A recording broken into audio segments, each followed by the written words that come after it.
Well, welcome all. We are here for our conversation on the Backsliders, why leaders undermine their own democracies. And we are joined by the author of this book, Susan Stokes, who is the Tiffany and Margaret Blake Distinguished Service Professor here at the University of Chicago, and very relevantly, the director of the Chicago Center on Democracy.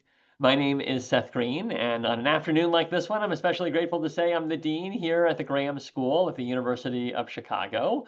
Welcome to our gorgeous campus, which is every bit this beautiful today.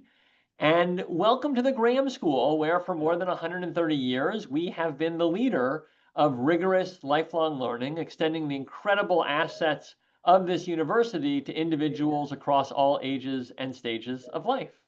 I'll just mention that we have a number of other upcoming events in the days ahead. Tomorrow, we'll be doing a preview of our upcoming class with an Apnip on Moby Dick. Next week, we'll be hearing from Tom Cole and his new book, Doing Meritocracy Right.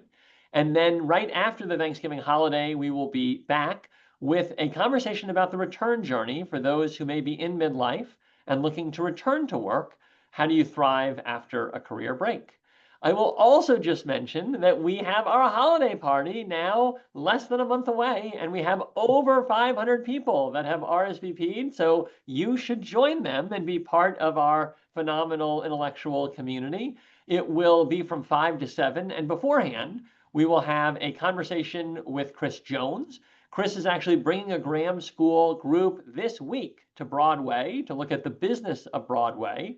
And he will be back from that trip, and we'll be talking with him about what he learned and his thoughts on the future of theater. And then finally, I just want to mention that at our holiday party, we have our Excellence in Teaching Awards, and we are thrilled this year to be celebrating 4 incredible instructors, 2 for innovation in teaching, Douglas Post and Jacqueline Victor, and 2 with the Dean's Service Award, which I'm particularly fond of, and that is Elliot Crick and David Ray for what have been decades of service to our students.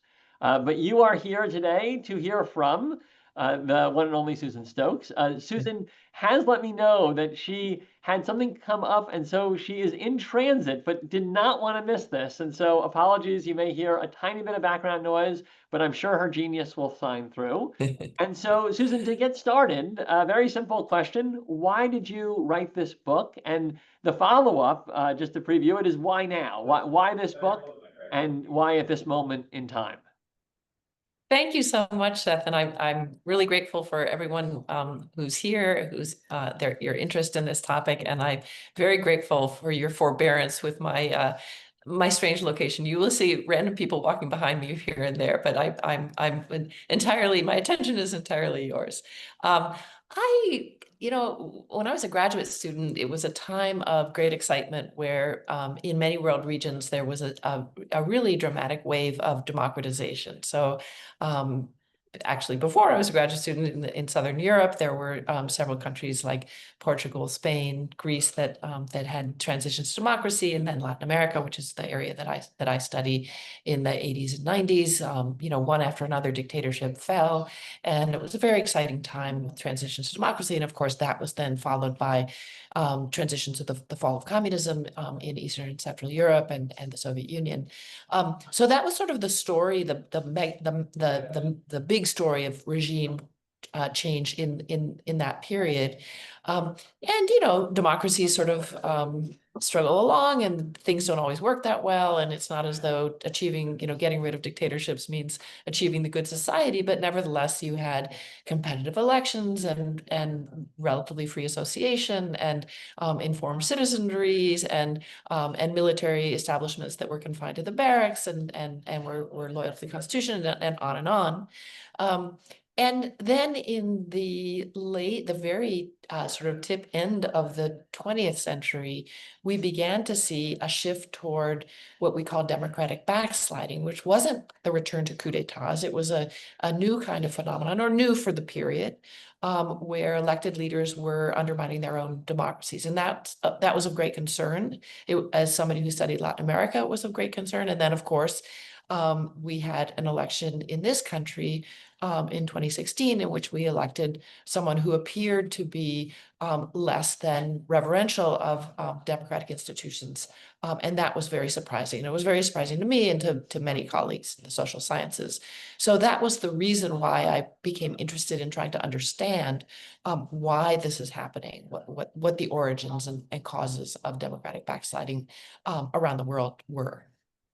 Well, so let's talk about your book. You mentioned the late 20th century, and that's a period during which globalization is really taking root. And it's also leading to what have been since then significant bifurcations and growth in inequality in many industrialized countries. And in your book, you argue that that is fertile ground for democratic backsliding. And so, can you walk us through how economic grievances may translate into support for leaders who attack democratic institutions? Yes, absolutely. And you're absolutely right, Seth. A lot of my book is dedicated to explaining the connection, but the multiple connections really between income inequality and wealth inequality on one side and democratic backsliding on the other. And one of the reasons that that's so much the focus of the book is that an original really discovery that I, along with my colleague Eli Rao, made with just sort of statistical analysis is that the key structural predictor or structural factor that increases a democracy's probability of experiencing democratic backsliding is high levels of income inequality or wealth inequality. So having found that sort of statistical regularity, it was important to kind of piece together the connective tissue. What is it about societies becoming more unequal or being highly unequal and a tendency of democracy to kind of fray? And so there's sort of, let me also mention that there are two basic types of countries that experience democratic backsliding, or two ideological types of leaders who carry out democratic backsliding. Basically, one type is right-wing ethno-nationalists, and that's mostly in the global north. And the other type is left-wing populists, and that's mostly in the global south. So focusing first on the global north, there were changes that really go back to the post-war decades, changes in society and economy that meant that traditional left of center parties, so Social Democrats, Labor Party, the Democratic Party of the United States, sort of shifted away from being the parties of the working class and began to try to appeal to more affluent, college-educated, urban types of voters. Without abandoning labor unions and working classes, but there was definitely a shift in their direction, in that direction. And those changes led to a kind of, and at the same time, the traditional conservative parties remain very tied to a kind of light regulatory state and small state in terms of providing social guarantees. So those changes opened up space for political parties that were somewhat populist. That is, that they voiced at least more support for a generous welfare state, social spending, and also were when a shift toward globalization happened really in the 1990s.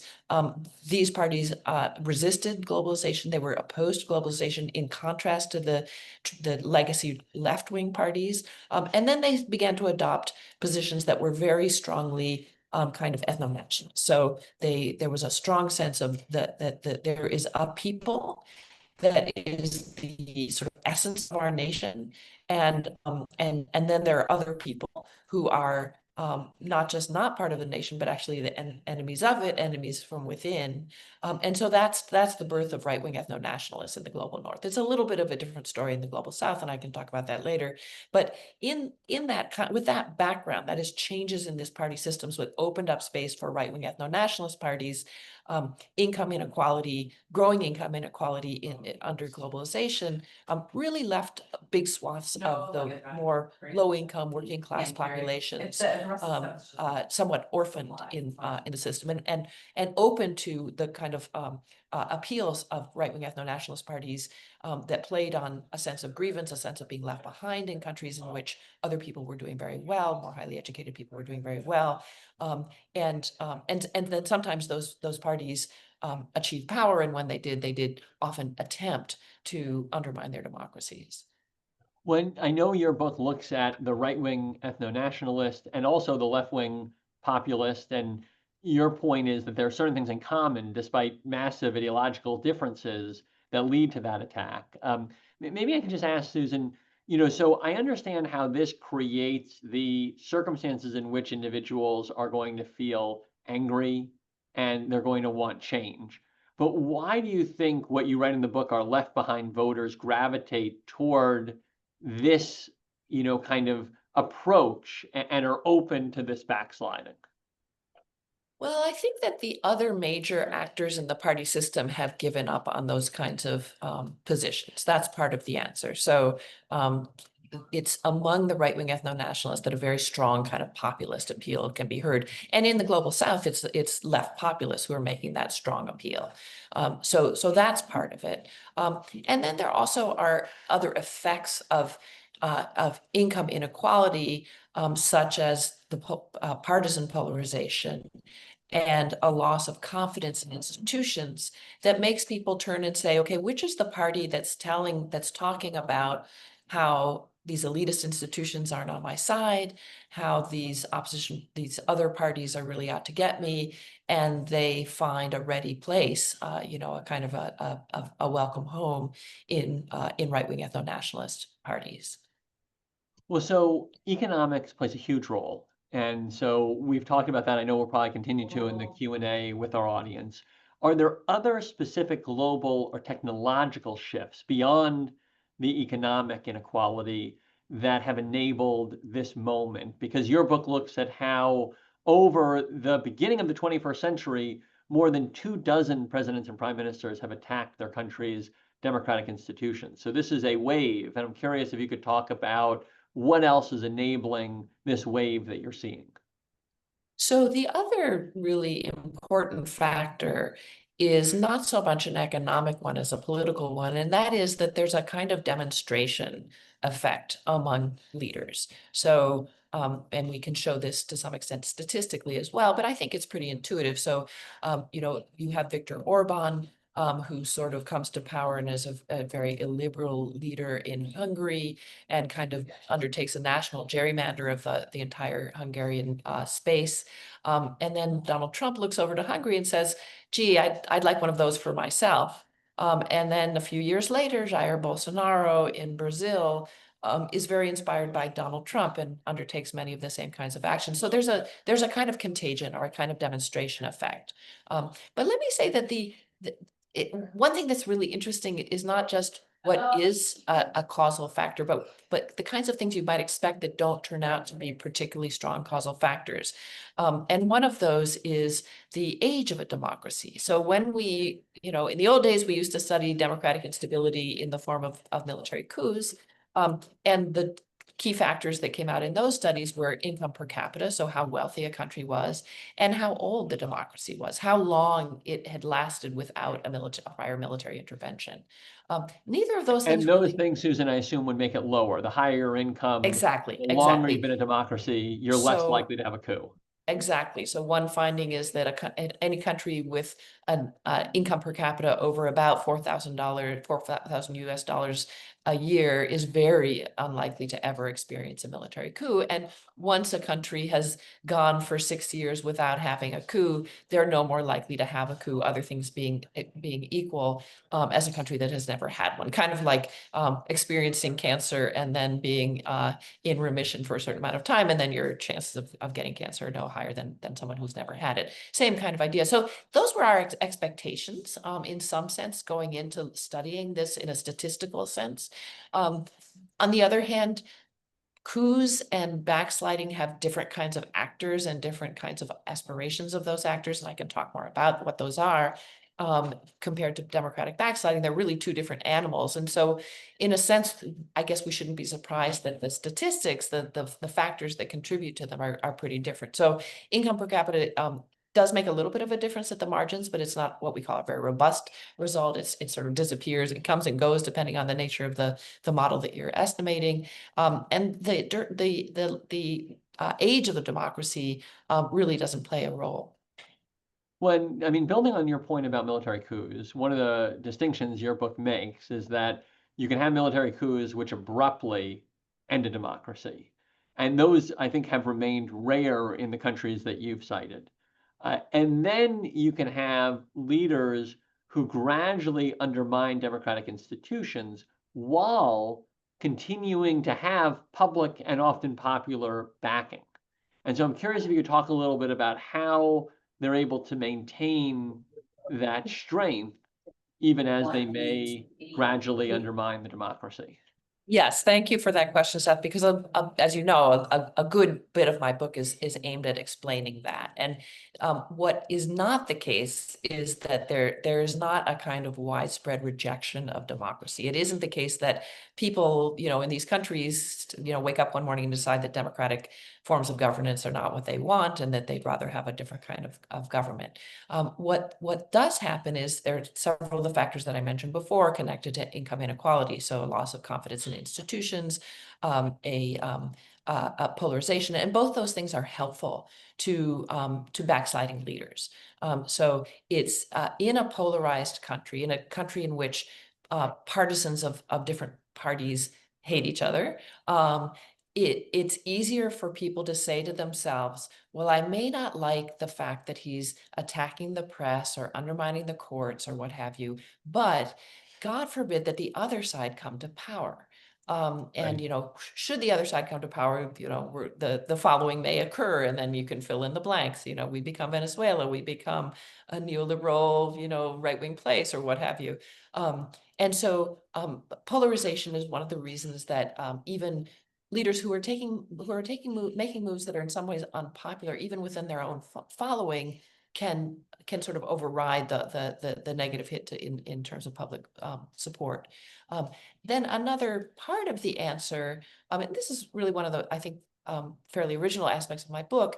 If you think about polarization and you think about the strategy of a leader who wants to polarize his own population or her own population, you can imagine. So let me give the example of Jair Bolsonaro in Brazil.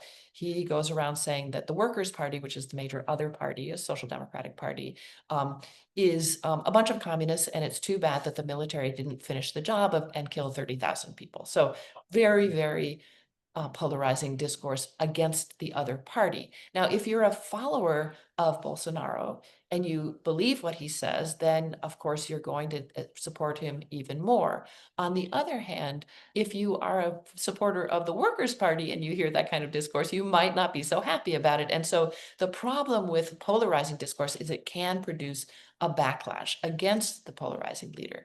So a Right. second strategy that they have available to them is what I call trash talking democracy, meaning not that these leaders go around saying that democracy is not a good system of government.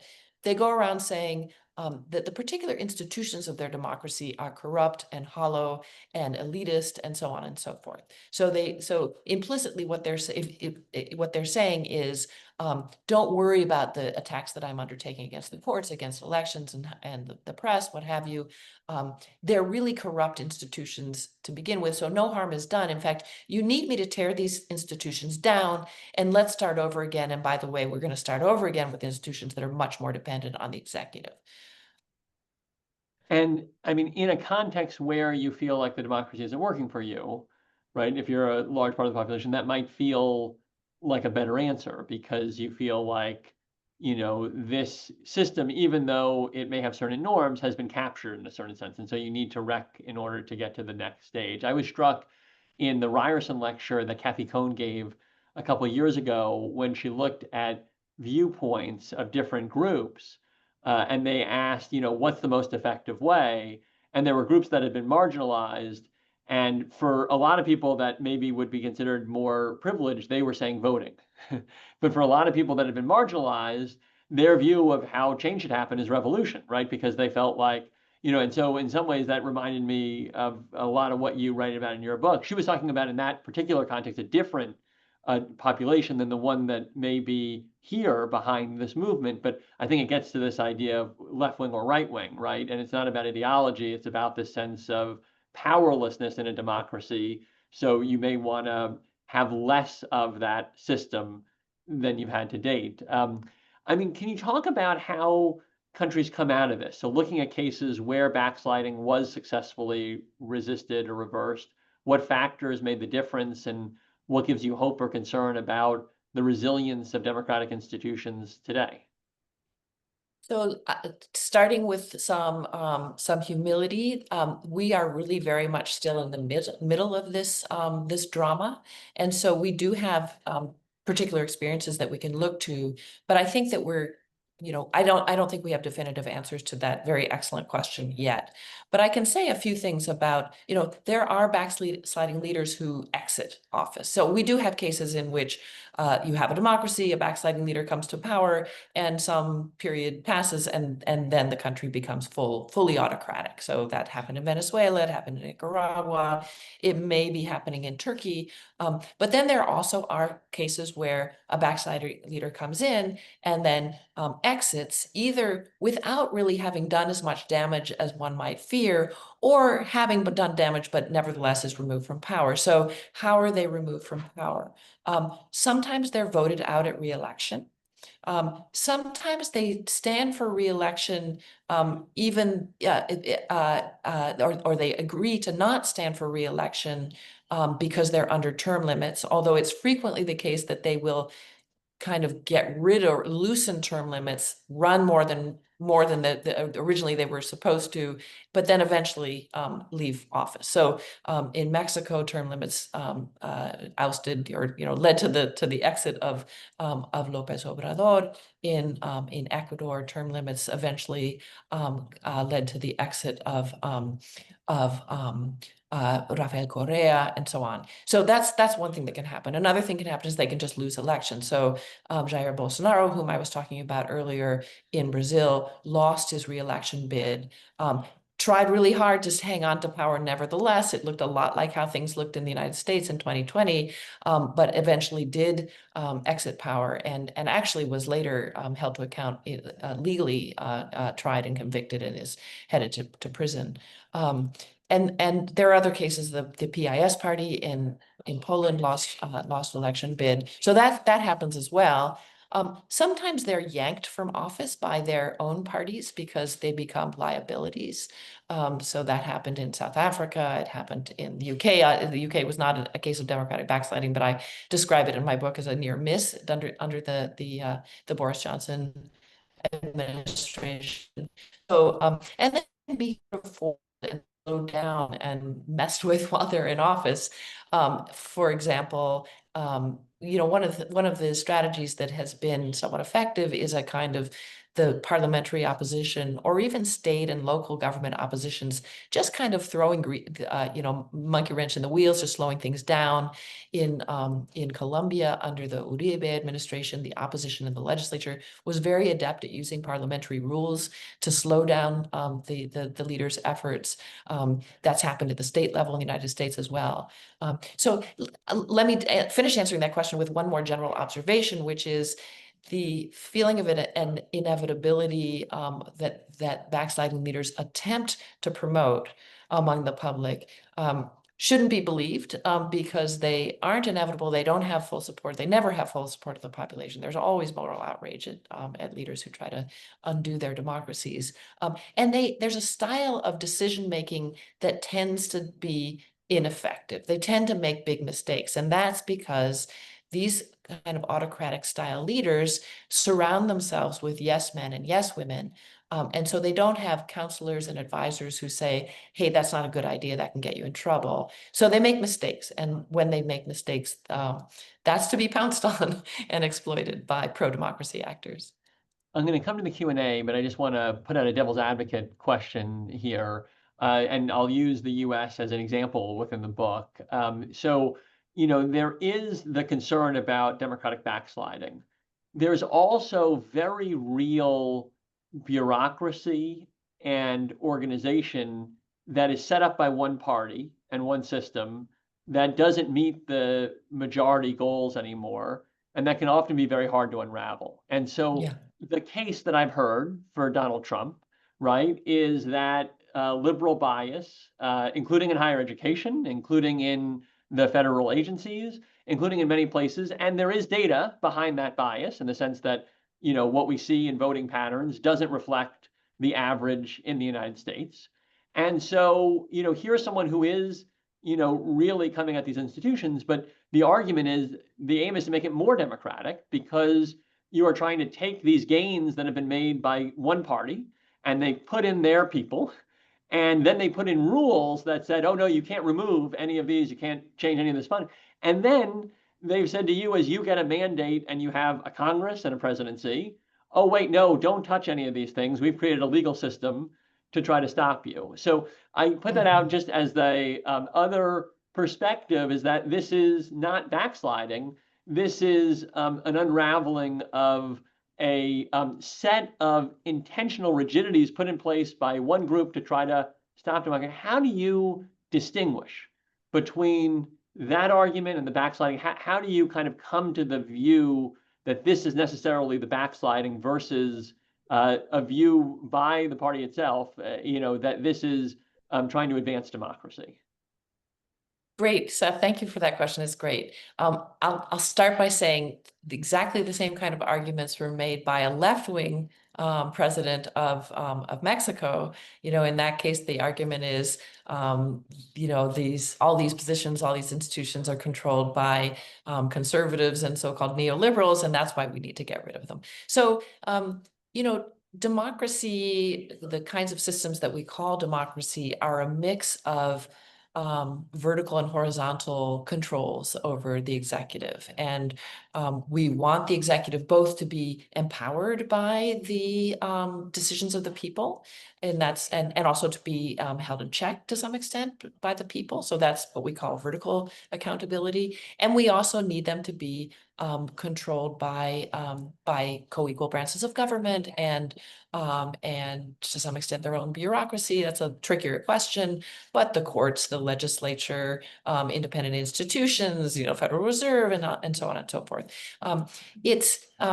So not all of those institutions should be accountable in a kind of vertical way. They shouldn't all be expressions of the popular will. Otherwise, you fall into kind of tyranny of the majority, which is a real ill in democratic systems. And furthermore, what should make you a little suspicious about that argument is that when those institutions are changed, reformed, if you will, they frequently are reconstituted in a way that concentrates the power over them in the hands of the executive.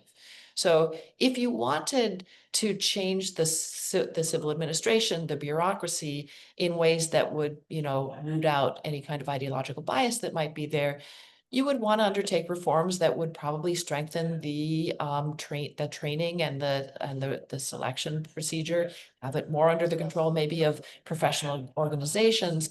What you don't want to do is have a system where where there are loyalty tests and very ideological loyalty tests for replacing the folks whom you're replacing. Furthermore, that process of replacement of changing these institutions should be law-like. It should follow rules.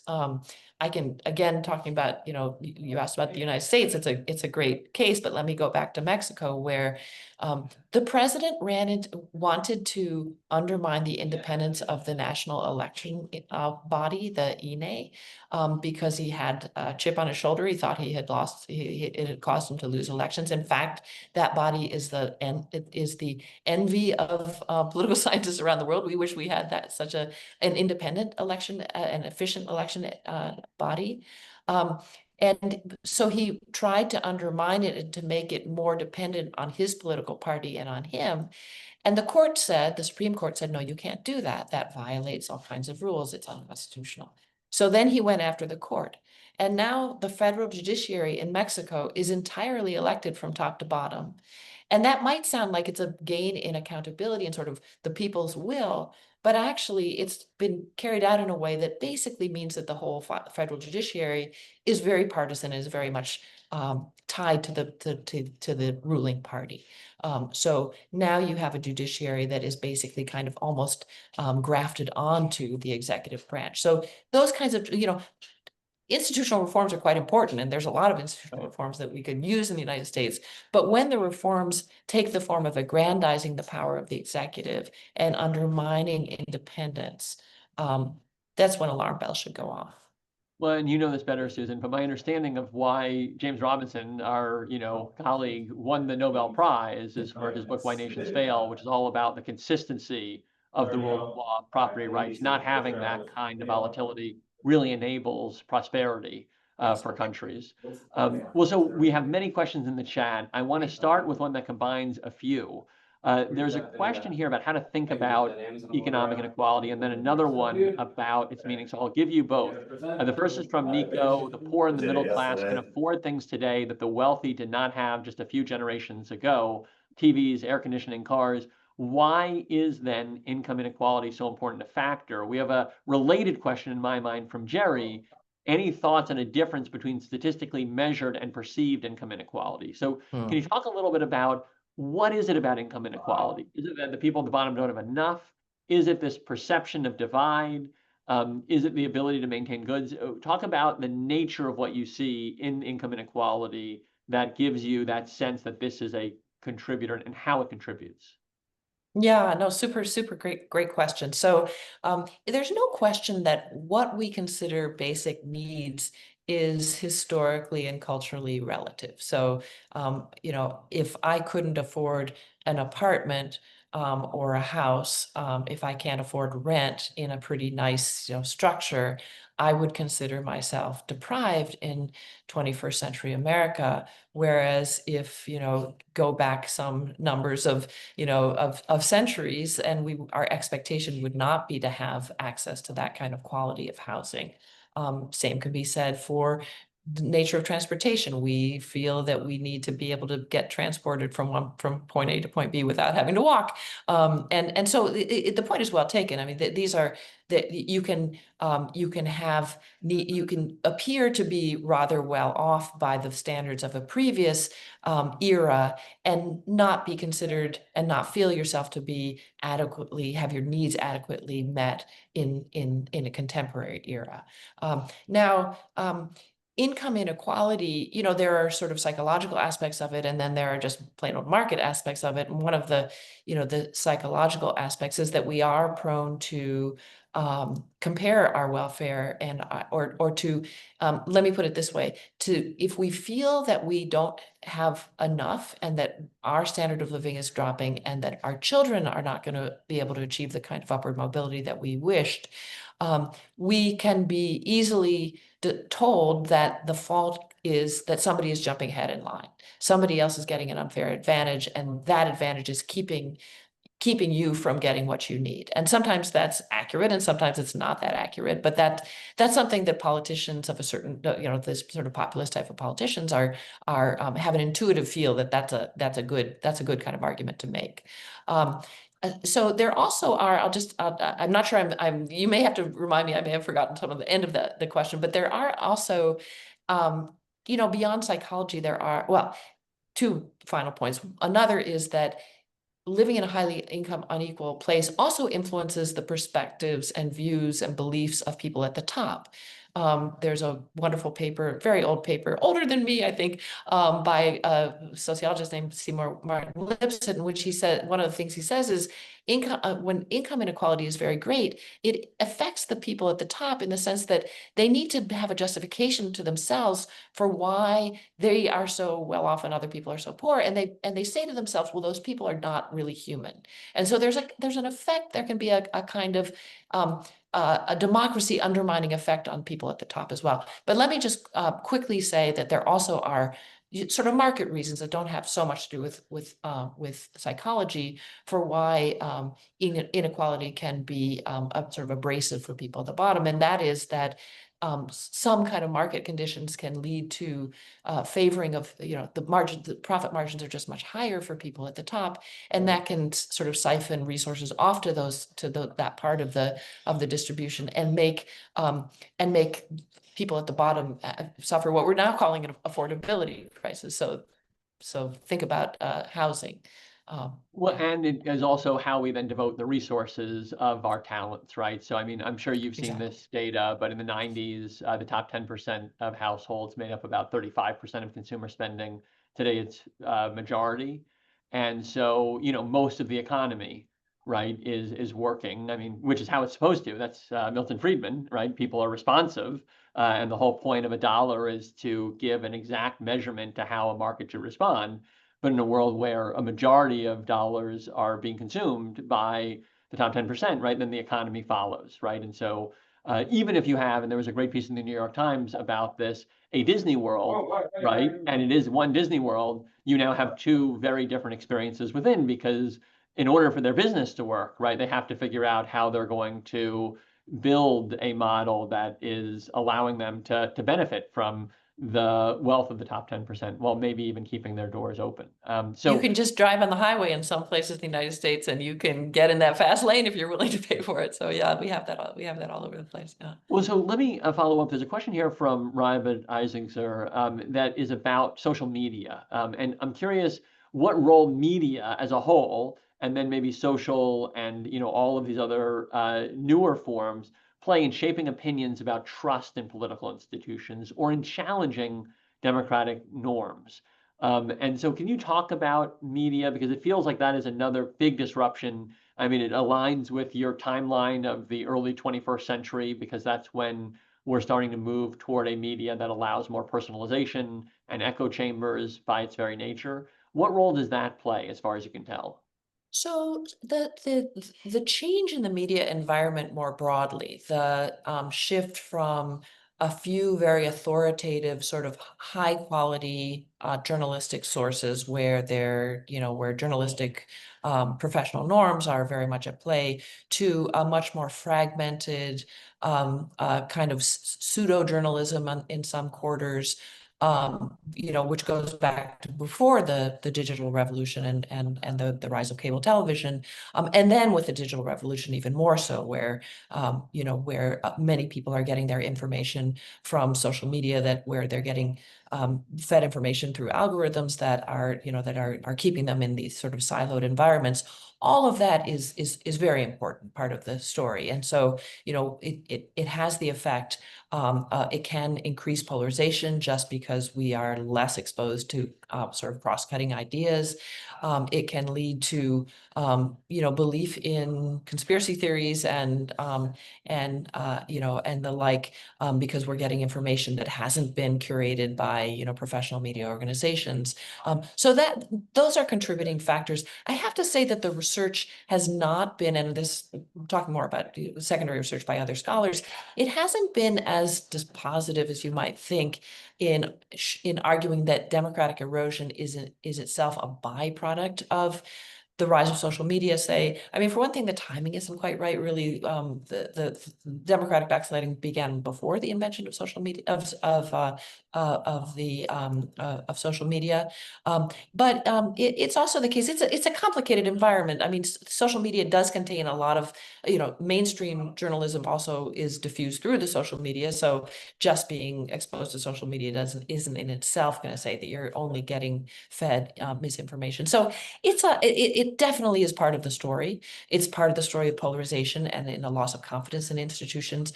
But I think it could be overstated, the direct role that it has had. So Nick writes, many authoritarian leaders play to the disadvantage, but then actually serve the advantage. Have the disadvantaged ever turned against such leaders, as you look at some of the countries that you studied? Yeah, so it's interesting. So there are, in general, I spoke earlier about right-wing ethno-nationalists. It's a kind of form of populism. In general, leaders of that kind in their political parties are somewhat more truly populist in that they favor somewhat more generous social spending than does the legacy conservative parties that they grew out of. In the United States, that's not so true. The United States, we have a kind of ersatz populist who is, where the discourse is populist. It's sort of, hating Wall Street and feeling closer to bricklayers and so forth. But the public policy is kind of country club conservative fare. So, but in most of the world that isn't the case. And actually even in the global South, a country like India, Narendra Modi of the BJP is considered by most scholars. This is a case of democratic backsliding, of Hindu nationalism, but Modi has been very attentive to promoting social welfare for poor people.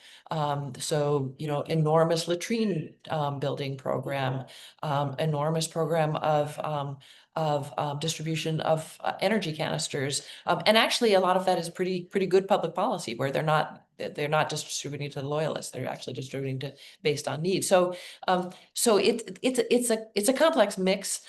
And I have to say that, in fact, one of the things that we don't know much about, I've talked about income inequality as a cause of democratic backsliding. You might therefore think that these folks come to power and they try to improve income distribution because sort of that was their claim to coming to power. On the other hand, if income inequality is a condition for autocratization, maybe they don't want to address inequality too much. In general, the left-wing populists are more attentive to social spending and to improving income distribution. It's a more complicated story with the right-wing ethno-nationalists. I hope that answered the question. It does. Jerry writes, I get the sense that you believe some leaders are backsliding due to involuntary action, that some are merely following their nature, and their nature happens to be ignorant of the consequences of their actions. How do you see the role of education in preventing backsliding of this kind? And maybe you can comment on what has been a decline in civics education in a number of contexts, including arguably in our country, just in terms of the literal hours that are spent on it in a school day or in other settings. Well, let me just give a plug. At the University of Chicago, we teach a course called Democratic Erosion, which in fact is a course that's taught in different forms in, I think, now about 150 campuses across the country, and in a couple of international institutions as well. So those of us in this field are very concerned about the loss of civics education. This is a college level course. It's a little different, but it is trying to help students understand what is democracy, how's it supposed to work, how does it differ how does a democratic society differ from a good society, so that people don't have excessively high expectations in some ways as well. But the role of education is very important. One thing that is the case is that people who have college education, this won't surprise us, tend to be more adept at critical thinking than those who don't. We work very hard at the University of Chicago to cultivate critical thinking in our undergraduate students, for sure. And people who are capable of critical thinking, even if they are supportive of backsliding leaders, are more inoculated from the more out there kind of conspiracy theories and misinformation. So, for example, in the United States, the so-called big lie, so the claim of Donald Trump and his campaign that he was deprived of a real that he won the 2020 presidential election and was deprived because of fraud. That's that was falsified by 60 judges in court cases around the country. But a majority of Republican voters believe that to be true. They believe that in the big lie. But college-educated Republicans are significantly less likely to believe that. So education in general, as well as civic education, enormously important in improving the quality of us as citizens. Final question here is from Candace. She writes, if you're advising those developing the strategy for the next round of elections and your goal was to defeat an authoritarian regime, what would you recommend? So how do you think about the ways to move a country back, forward, I guess would be the alternative to backsliding. What is the recommendation that you see that's been most effective in the context that you've looked at this? Well, I think that the usual sort of dilemma of pro-democracy actors, campaigns, and so on, parties, is do we emphasize saving our democracy, or do we focus on economic issues, sort of old-fashioned issues that people care about in elections, including income distribution? And I guess what I want to say is all of the above.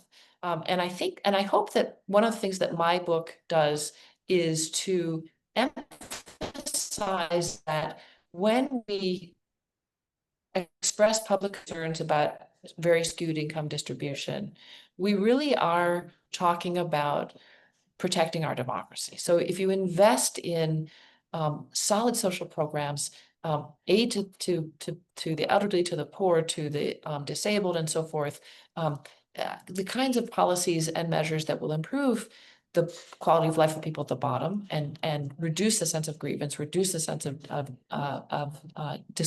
lack of confidence in institutions, you're really investing in democracy. So so a kind of an economic strategy is both a way of winning elections in the kind of old-fashioned James Carville is the economy stupid kind of mode, but also by appealing to to a sense that democracy is a real value and shouldn't be allowed to erode away without a response.